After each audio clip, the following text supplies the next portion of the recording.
감사드립니다. 오늘 우리에게 주신 하나님의 말씀은 고린도전서 15장 12절부터 19절까지의 말씀입니다. 제가 한 절, 우리 성도님들이 한 절 읽도록 하겠습니다.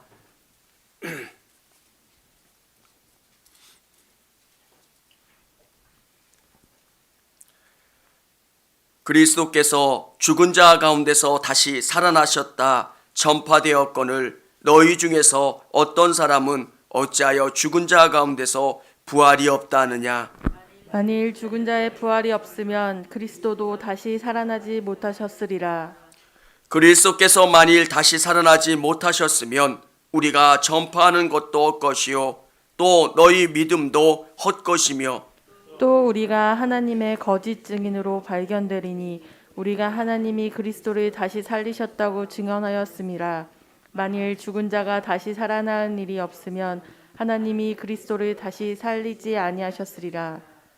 만일 죽은 자가 다시 살아나는 일이 없으면 그리스도도 다시 살아나신 일이 없을 터이요 그리스도께서 다시 살아나신 일이 없으면 너희의 믿음도 헛되고 너희가 여전히 죄 가운데 있을 것이요. 또한 그리스도 안에서 잠자는 자도 망하였으리니 만일 그리스도 안에서 우리가 바라는 것이 다만 이 세상의 삶뿐이면 모든 사람 가운데 우리가 더욱 불쌍한 자이리라. 아멘. 아멘. 어떤 사람이 누군가를 설득할 때 제일 중요한 메시지가 뭘까? 저는 논리인 줄 알았고 내용인 줄 알았습니다. 제가 우리 성도님들에게 하나님의 말씀을 증거할 때 저는 이렇게 생각을 했습니다. 이 메시지의 내용 그리고 메시지가 갖고 있는 논리 이게 우리 성도님들을 설득하고 또 감동시킬 거라고 생각을 했습니다. 근데 미디어 전문가나 또 여러분들이 하는 이야기가 뭐냐면 사람이 설득되는 것은 논리가 아니라는 거예요. 누군가가 여러분도 한번 생각해 보십시오. 누군가의 말을 믿을 때 어떤 상품을 살 때 여러분이 설득되는 것은 그 사람의 얼굴 표정, 목소리 그리고 그분의 확신에 찬 모습 그게 여러분을 설득한다는 겁니다. 왜 이 말씀을 드리냐면 정말 우리가 이 땅을 살아가면서 우리를 담대하게 하는 게 뭘까? 이 땅 가운데 우리를 승리하게 하는 게 과연 어떤 걸까? 그것은 말씀이 우리 안에 들어와서 우리와 함께하는 겁니다. 하나님의 말씀이 살아있고 운동력이 있어 자위 어떤 날생검보다 예리하여 우리의 심령과 골수를 쪼개기까지 하시는 이 말씀이 여러분 안에 들어와서 여러분과 함께 되는 거예요. 성찬식을 행하면서 받아 먹으라. 이는 내 몸이다. 이는 내 피다. 그리고 그 떡과 포도주를 우리가 마십니다. 그러면 떡과 포도주는 우리의 입을 통해서 우리와 하나가 되는 겁니다. 그리스도와 내가 하나가 되듯이 이 말씀을 묵상하고 이 말씀을 읽으면서 주님의 생각이 내 안에 들어와서 나를 지배하고 다스리는 거예요.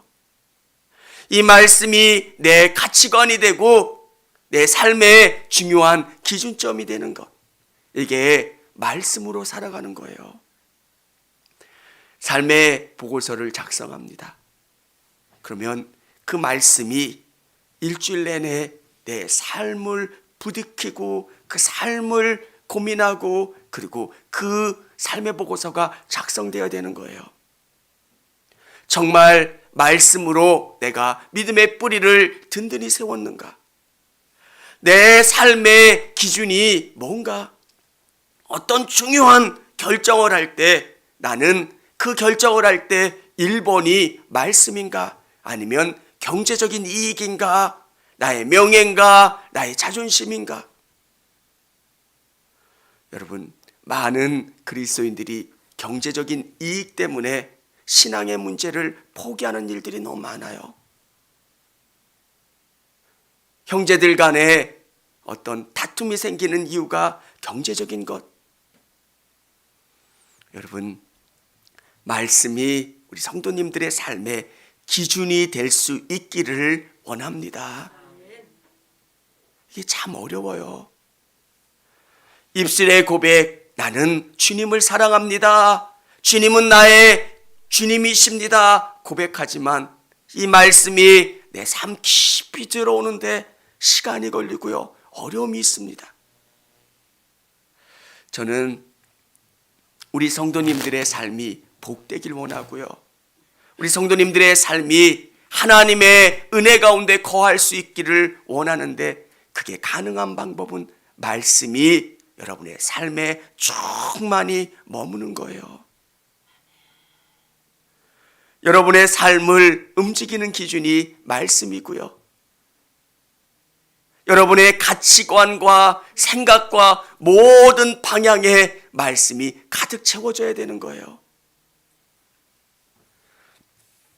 오늘 부활 신앙에 대해서 이야기합니다. 부활 신앙은 우리 기독교인들이 가져야 될 가장 중요한 신앙이에요. 성경 66권을 믿는데 내가 이해가 되고 내가 설득되는 그 말씀만 내가 받아들인다는 게 아니라 이 말씀이 하나님의 말씀이기 때문에 내가 받아들이고 아멘하겠습니다. 사랑하는 여러분, 성경 66권은 하나입니다. 성경의 저자가 다 다르기 때문에 사실 여러 권의 책이 맞아요. 그런데 저자이신 하나님이 인간 저자를 통해서 자기의 뜻을 투영해 주셨기 때문에 한 권입니다. 성경 66권 중에 어느 한 부분이라도 거부한다면 그 성경은 온전히 믿는 게 아니에요. 정말 예수님이 부활하셨다는 것, 그리고 우리에게도 부활이 있다는 것, 얼마나 믿기 어려운 말씀입니까? 근데 이 부활이 믿어져야 이 말씀이 실제가 될 수 있다는 것. 저는 우리 성도님들의 삶에 이 말씀이 믿어지고 이 말씀이 여러분의 삶을 바꿔가는 그 말씀이 되어질 수 있기를 원합니다. 이게 말씀이 되어야 돼요. 기독교인들에게 갖는 놀라움이 뭡니까? 변화예요. 사람들은 하나님을 볼 수가 없어요. 저도 그렇고요. 우리 성도님들도 하나님을 볼 수가 없어요. 근데 세상 사람들이 기독교인을 보면서 놀라는 이유가 뭐냐면 나를 통해 그들은 하나님을 보는 거예요. 어떻게 하나님을 볼 수 있습니까? 나의 변화예요. 저 사람을 알잖아요. 욕심 많고 자기밖에 모르던 사람이 바뀌어가는 거예요. 여러분, 하나님이 살아계신 것을 경험하길 원하시고 체험하길 원하신다면 이 말씀에 여러분의 삶을 온전히 맡기실 수 있기를 원합니다. 말씀이 원하는 대로, 말씀이 요구하는 대로 내 삶을 맡기는 거예요. 말씀을 묵상하면 묵상할수록 이 말씀이 나에게 요구하는 게 있어요. 그 말씀이 내 영혼 가운데 박히고 그걸 해야 된다는 확신이 들 때 아멘 하시고 그대로 따라 하십시오. 그러면 여러분의 삶이 달라지는 것을 경험할 거고요. 여러분의 삶을 통해서 하나님이 살아계신다는 것, 역사하신다는 것을 경험하고 체험할 수 있게 되는 겁니다. 믿음은 증명할 수가 없어요. 하나님은 보여드릴 수가 없지만 여러분 한 분 한 분이 하나님이 살아계신다라고 하는 것을 증명할 수 있는 리트머스 시험지가 될 수 있는 거예요. 근데 그게 어떤 사람은 가능하고 어떤 사람은 가능하지 않은가? 이 말씀을 어떻게 받아들이느냐예요. 이 말씀 속에 하나님의 일들이 있다라고 하는 것을 믿고 이 말씀 한 말씀에 아멘하고 나가는 거예요. 여러분, 말씀에 반응하는 것, 아멘입니다. 내가 이대로 따라하겠습니다. 정말 내가 2022년도는 하나님의 말씀을 전적으로 신뢰하겠습니다. 어떤 말씀이든 내게 주어지면 그 말씀에 아멘하고 내 삶을 바꿔나가겠습니다. 그러면 여러분의 삶이 놀랍게 달라져요. 어느 분은 이렇게 표현하시더라고요. 내가 너무 깊이 들어가면 하나님이 내 것을 다 가져가실 것 같아 두렵대요. 너 선교사 가라 그러실 것 같고, 너 집 바쳐라 그럴 것 같고, 너 뭐 해라 그럴 것 같아서 내가 하나님과 일정 거리를 둔대요. 웃지만 사실 우리 안에 그런 두려움이 있잖아요. 근데 여러분, 오해하시는 게 하나 있어요. 하나님은 여러분에게 무엇을 달라 요구하시면 그것 이상으로 여러분에게 주세요. 어느 권사님이 이런 이야기를 하시더라고요. 자기가 하나님의 교회에 집을 들였대요. 엄청난 거잖아요. 한숨이 나오면 안 되는. 근데 그분이 간증하는 게 뭐냐면 집을 들였는데 자기 자녀들의 인생이 달라졌다는 거예요. 저는 뭘 이야기하려고 하는 거냐면, 하나님은 우리에게 요구하실 때 그것 이상으로 우리에게 갚아주시고 책임져 주시는 거예요. 그게 믿음이고, 그 믿음은 우리를 놀랍게 변화시키고 새롭게 한다라고 하는 사실을 믿으실 수 있기를 원합니다. 여러분, 말씀으로 나를 바꿔가는 거는 내 그릇을 준비하는 거예요. 여기까지, 하나님 여기까지만 믿을게요. 그릇을 넓혀보세요. 여러분의 생각을 넓혀보세요. 여러분의 믿음의 그릇이 넓어지면 그곳에 가득 채우시고 역사하시는 하나님이신 줄을 믿으시기를 바랍니다. 부활신앙, 정말 받아들이기 어려운 거예요. 오늘 말씀으로 믿음의 뿌리를 든든히 세우자 이 말씀으로 같이 나누는데, 첫 번째 말씀은 우리에게 구원받는 믿음을 얻게 합니다. 새가족 교육을 하면 제가 얻는 질문, 안 믿어져요. 공감하시죠? 안 믿어져요. 정말 이게 솔직한 대답이에요. 성경을 읽으면 읽을수록 안 믿어지는 거. 성경을 덮어놓고 읽었을 때는 그냥 그런가 보다 했는데, 성경을 자세히 읽으면 읽을수록 믿음이 더 안 생긴다는 거예요. 왜 이렇게 하나님은 잔인하세요? 구약 성경을 모르고 읽었을 때는 그런데 알고 읽으니까 진멸하는 거 아니에요. 그냥 다 죽이는 하나님. 왜 이렇게 하나님은 잔인하시고, 하나님은 왜 이러세요? 그리고 하나님이 행하시는 일들은 왜 이렇게 믿어지지 않는 일들이 너무 많아요? 홍해바다를 가르신 하나님, 그게 이야기같이 받아들일 때는 아멘 이게 되지만, 사실 내 인생에서 그런 일들, 하나님이 그런 일들을 행하신다고 이야기하면, 아유 목사님 어떻게 그런 일들이 생겨요?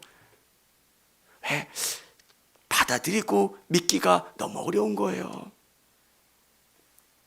사랑하는 여러분, 믿음은 내가 이 사실을 읽고 내 사실을 마음속에 넣지만 믿게 하시는 분은 하나님이세요. 이 언어에 능력을 주시는 분은 하나님이세요. 내가 이 말씀을 읽지만 이 말씀에 생명력을 주시는 분은 하나님이세요. 하나님의 성령이 우리 가운데 오셔서 이 사실이 믿어져요. 어떻게 처녀가 잉태할 수 있습니까? 어떻게 죽은 자가 부활할 수 있습니까? 어떻게 하나님이 말씀으로 천지를 창조하셨다는 게 믿어집니까? 그게 내 안에 이 말씀이 들어오면 그게 믿어져요. 저도 얼마나 고민했었는지 몰라요. 안 믿어지는 거예요. 그래서 기독교 백화점 가서 간증 테이프를 여러 개를 가져다가 들었어요. 그때는 마음이 막 뜨거워지는 것 같아요. 야, 정말 하나님 살아계시는구나, 역사하시는구나. 근데 테이프에는 능력이 없더라고요. 마음이 조금 뜨거워지고, 그런데 진짜 능력이 되는 건 말씀이에요. 고등학교 때 이 성경을 읽는데 읽었어요. 정말 아무것도 이해가 안 가요. 정말 6개월 동안 이 성경을 읽는데 다 중요한 말씀 같아서 다 형광펜으로 줄을 그었는데 읽을 수가 없더라고요. 다 중요한 말씀이라고 제가 다 형광펜을 쳐놔서 이걸 들고 다닐 수가 없는 거예요. 어디가 어떤 말씀이 있는지 알 수가 없을 만큼. 시간이 지나면서 깨닫게 해주시더라고요. 사랑하는 여러분, 구원에 확신이 없는 것 부끄러운 게 아니에요. 저는 다른 사람들이 다 구원의 확신을 얻은 것 같아서, 나만 이 비밀을 모르는 것 같아서 부끄러웠었는데, 제가 이 말씀을 읽고 이 말씀이 믿어지게 도와주세요. 예수님이 나를 위해서 이 땅에 오신 것, 예수님이 죽으시고 부활하신 것, 하나님의 사람들이 행했던 그 많은 일들이 내게 오게 도와주시고 믿어지고 확신을 갖게 도와주세요. 내가 기도하면서 이 말씀을 읽고 묵상을 했을 때 이 말씀이 내 거가 되고요, 내가 믿어지는 거예요. 저는 죽은 자의 부활을 믿어요. 하나님이 치료해 주시는 것 믿고요, 내가 계획한 것들보다 더 놀랍게 일하시는 하나님의 일들을 믿어요. 어떻게 믿냐고요? 성경에 행하셨던 그 하나님이 지금도 나와 함께 하시는 그 하나님이시기 때문에 그래요. 여러분, 말씀을 믿는다는 건 내 삶에 이 말씀을 계속 채워넣는 거예요. 그러면 내 영혼 가운데 이 말씀이 들어가면 내 생각에 자꾸 빠져나가더라고요. 목회를 하면서 자꾸 제가 갖는 어려움이 뭐냐면 습관적으로 반응할 때가 있어요. 경험상. 정말 어려운 거는 매 순간순간마다 하나님이 일하시는 게 뭘까? 하나님이 역사하시는 게 뭘까? 그 사실을 깨닫고 반응하는 것. 두 번째, 말씀은 우리에게 거룩한 삶의 변화를 갖게 합니다. 사랑하는 성도 여러분, 오늘 이야기하는 게 뭡니까? 부활이 없다면 이 모든 것이 헛되다는 이야기입니다. 14절, 15절 우리 같이 한번 읽어보도록 하겠습니다. 14절, 15절. 그리스도께서 만일 다시 살아나지 못하여 우리가 전파하는 것도 헛것이요 또 너희 믿음도 헛것이며 또 우리가 하나님의 거짓 증언으로 발견되리니 우리가 하나님이 그리스도를 다시 살리셨다고 증언하였습니다. 만일 죽은 자가 다시 살아나는 일이 없으면 하나님이 그리스도를 다시 살리지 아니하셨으리라. 아멘. 부활이 없다면 이 모든 것은 다 거짓이고 아무것도 아니라는 거예요. 신앙은, 이 부활은 성경이 이야기하는 모든 것을 증명해 주는 거예요. 하나님이 살아계시고 하나님이 일하신 모든 것을 증명해 주는 사건이 그리스도의 부활 사건이에요. 주님이 죽으셨고 다시 살아나셨어요. 봐라, 성경이 사실이지 않니? 내가 말한 모든 것이 진리가 아니니? 이렇게 우리에게 말씀해 주시고 증명해 주시는 거예요. 사랑하는 여러분, 이 말씀은 우리를 강하게 해요. 어떤 사람도 자기 의지로 이 땅 가운데 담대할 수 있는 사람은 아무도 없어요.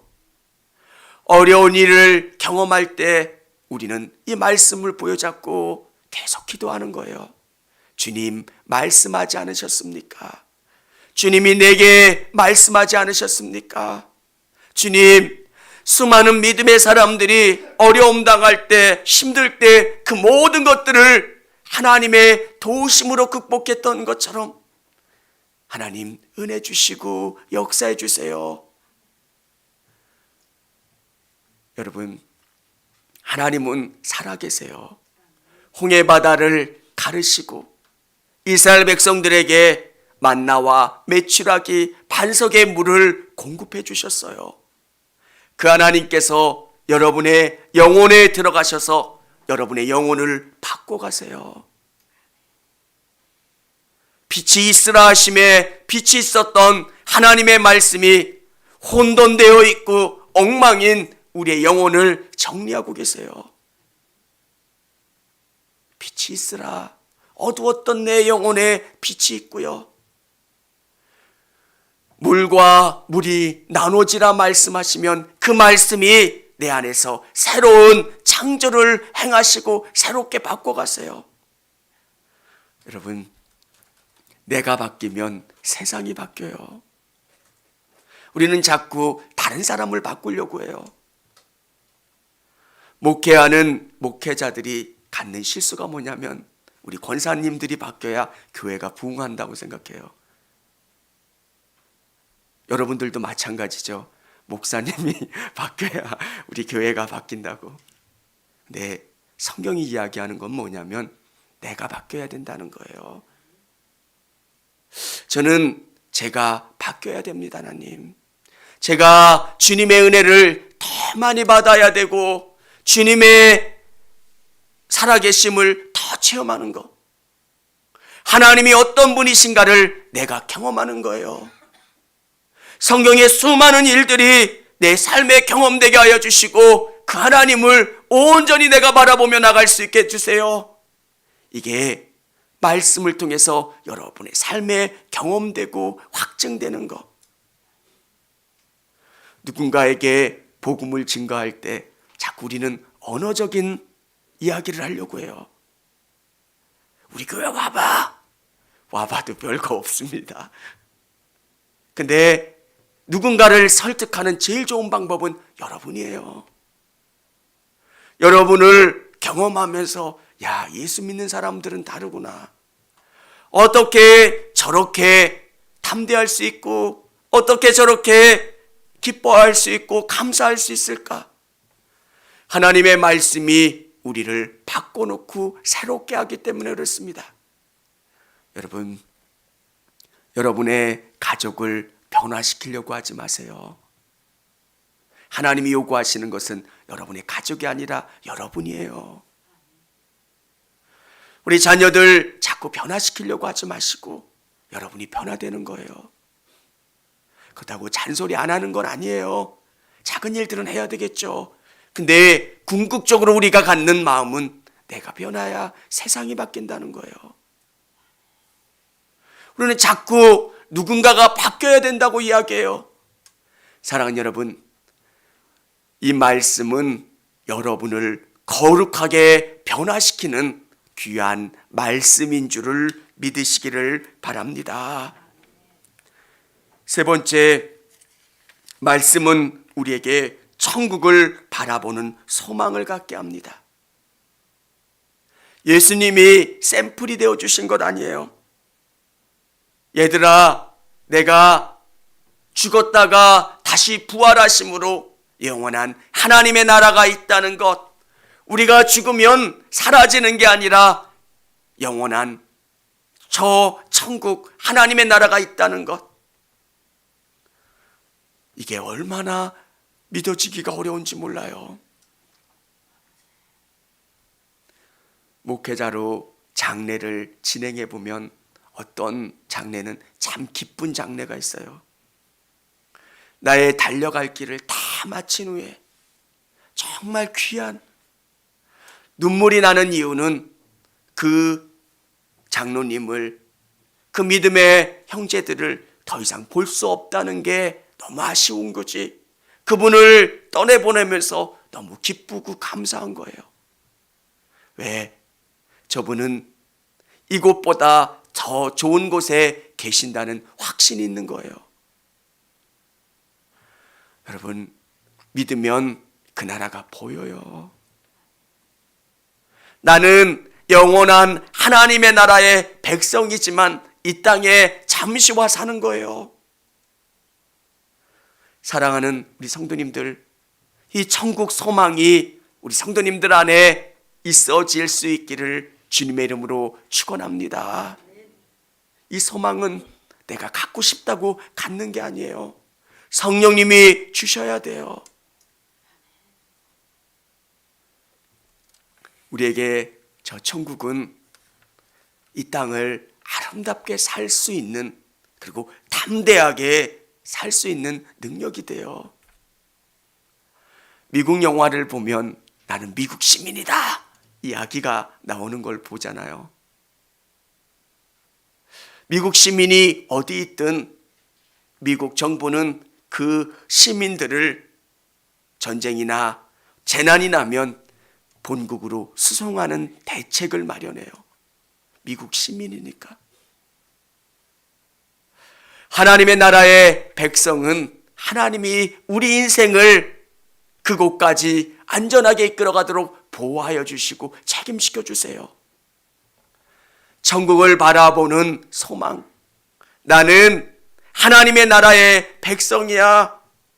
나는 예수 믿는 사람이야. 지금 죽어도 하나님 나라 갈 수 있는 그런 사람이야. 내 안에 이런 소망이 주어질 수 있어야 합니다. 지금은 덜하지만 예전에는 이런 질문 많았어요. 지금 죽어도 천국 갈 수 있니? 근데 지금은 그런 질문 잘 안 하잖아요.